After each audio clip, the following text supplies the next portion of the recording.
चलो शुरू करें। हाँ जी, आपका नाम बता रहे। मेरा नाम राम नारायण कुररिया, मैं अखिल भारतीय किसान सभा का मध्य प्रदेश का राज्य अध्यक्ष हूँ। हाँ जी, और ये आप ना जरा हमारे जो कृषि जो अपने किसान भाई हैं उनको अभी तक इस कानून के बारे में मुझे पता नहीं है डिटेल में, आप जरा इनको डिटेल में समझाइए। ये जो किसानों का जो आंदोलन चल रहा है जिसमें 500 से ज़्यादा किसान संगठन हैं, इनका मुख्य मांग ये है कि केंद्र सरकार के द्वारा इस देश का किसान, इस देश का खेत और हमारे देश की आज़ादी को बर्बाद करने के लिए अडानी अंबानी के पक्ष में केंद्र सरकार ये तीनों काले कानून लेकर के आई है। कानून जो पहला बिंदु जो है जिसको ये कहते हैं कृषि उपज व्यापार वाणिज्य अधिनियम 2020, इस कानून का आशय ये है कि हमारे देश के अंदर जो मंडी व्यवस्था थी, मंडी व्यवस्था को चौपट करने के लिए सरकार सरकारी मंडियों के समानांतर प्राइवेट मंडियों को खाद्यान्न खरीदने की इजाजत दे रही है। मंडी कानून में सरकार ने संशोधन कर दिया। ये जो कानून बना है, इस कानून में कहीं पे भी ये प्रावधान नहीं है कि किसानों के समर्थन मूल्य पे खरीदने की कहीं किसी तरह की गारंटी नहीं है। और इसका आशय हुआ कि अडानी अंबानी जैसे जो व्यापारी और औद्योगिक घराने जो हैं, ये मनमानी दरों पे किसानों की फसलों को खरीदेंगे, सस्ती दरों पे खरीदेंगे, अपनी गोदामों के अंदर जाम करेंगे और उसके बाद जब किसानों के घरों से फसलें खत्म हो जाएंगी उसके बाद बाजार में मनचाही कीमतों पर इसको बेचेंगे। दूसरा कानून जो है, जिस कानून का इनने नाम दिया है मूल्यों का आश्वासन कृषि सेवा सशक्तिकरण संरक्षण, इस कानून का आशय ये है कि हमारे देश के अंदर जो किसान हैं और किसानों का देसी और विदेशी जो कंपनियां हैं, अडानी अंबानी, किर्लोस्कर, टाटा, बिरला, डालमिया, चरतराम, भरतराम, किर्लोस्कर जैसे जो देसी और विदेशी कंपनियां जो हैं, ये विदेशी देसी कंपनियां किसानों के साथ 10 साल का अनुबंध करेंगी और अनुबंध होने के बाद कंपनी तय करेंगी कि हमारे खेत में कौन सा बीज बोया जाएगा। बीज के साथ ये तय करेंगे कि बीज के साथ कौन सा खाद डालना है, कौन सी कीटनाशक दवा डालना है, और उसके बाद किसान अपने खेत में बीज बोने के लिए स्वतंत्र नहीं होगा। दूसरा खतरा जो इस कानून में है, वो खतरा ये है कि किसानों का कंपनियों के साथ जो अनुबंध होगा मूल्य के सवाल को लेकर के, अगर बाजार में अनुबंध से ज्यादा अगर कीमत है उसका लाभ किसानों को नहीं मिलेगा। अगर अनुबंध के आधार पर बाजार में कीमत अगर गिर गई तो कंपनी गिरी हुई कीमत पे किसानों का भुगतान करेगी।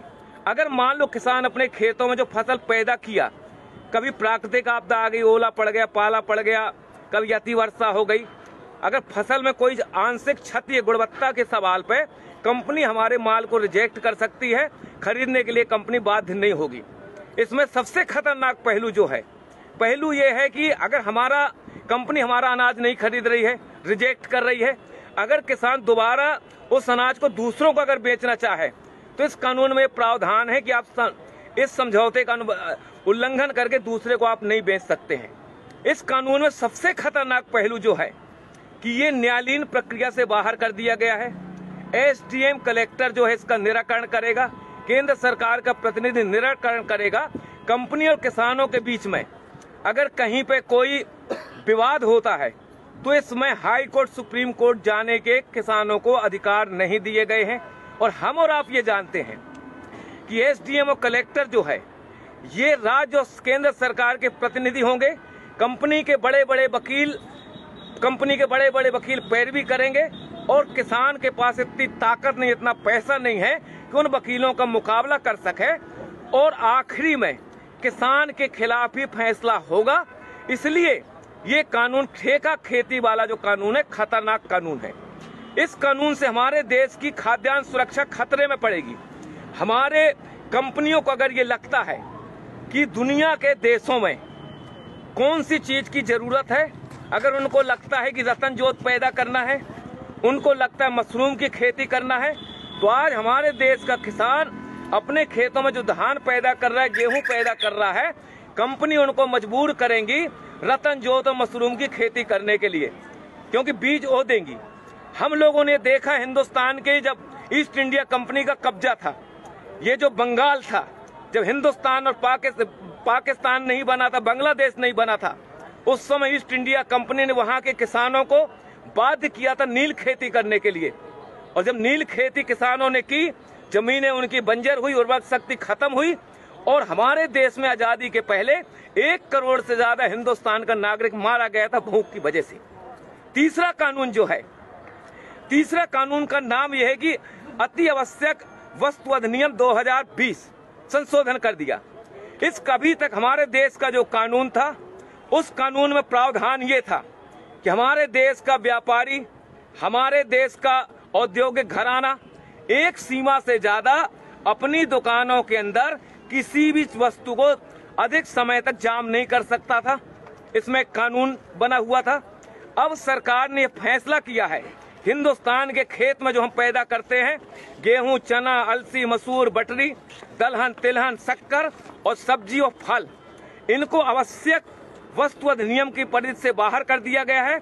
व्यापारियों को खुली इजाजत दे दी गई है, जितना चाहो आप खरीद लो, खरीदने के बाद अपनी गोदामों में ताला डाल दो, बाजार के अंदर संकट पैदा कर दो, बाजार के अंदर हाहाकार मच जाए, रोटी के लिए जनता तरसने लगेगी।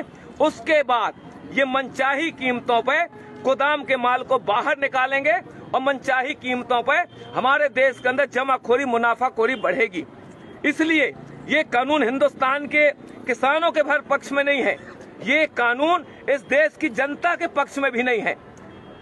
जनता के पक्ष में इस हिसाब से नहीं है कि खेत का अनुबंध कंपनी के साथ होगा, हमारे खेतों में जो पैदावारी होगी वो गोदामों के अंदर चली जाएगी। उसके बाद हमारे देश का जो पूंजीपति है, अगर उसको लगता है कि दुनिया के अंदर फलानी चीज की जरूरत है, तो हिंदुस्तान की जनता को देने की बजाय मुनाफा के लालच में दुनिया के दूसरे देशों के अंदर निर्यात करेगा। हिंदुस्तान के अंदर आने वाले समय में खाद्यान्न संकट पैदा होगा। ये इस कानून की वजह से हिंदुस्तान की जो आबादी है, 40% लोग जो राशन की दुकानों से 2 रुपया 5 रुपया किलो का जो अनाज लेते हैं, जब सरकार खरीदी नहीं करेगी, सार्वजनिक राशन प्रणाली की दुकानें बंद हो जाएंगी, FCI की गोदामें बंद हो जाएंगी, वेयर हाउस बंद हो जाएंगे। और ये जो कानून है, ये कानून हिंदुस्तान की सरकार ने अडानी अंबानी जैसे जो पूंजीपति हैं, अमेरिका जैसे जो साम्राज्यवाद है, उनके दबाव में आकर के हिंदुस्तान की खेती, हिंदुस्तान के किसानों को बर्बाद करने के लिए ये काला कानून लेकर के आई है। हिंदुस्तान का किसान 22 दिन से आज दिल्ली के 5 जो बॉर्डर हैं, इन बॉर्डरों में कफन बांध के किसान यहाँ बैठा है कि मोदी सरकार इन कानूनों को वापस ले। जब तक ये कानून वापस नहीं होंगे, हिंदुस्तान का किसान अपनी इस आंदोलन को आगे बढ़ाता रहेगा। हमारी सिर्फ यही मांग है। सरकार ये कह रही है कि हम संशोधन करने के लिए तैयार हैं। हमको और आपको मालूम है कि हमारे देश के अंदर संविधान बनने के बाद कितने संशोधन नहीं हो गए। अगर एक कानून बन गया, कानून में ने मान लो गारंटी भी लिख दी, लेकिन जब चाहेगी सरकार उनमें संशोधन कर सकती है।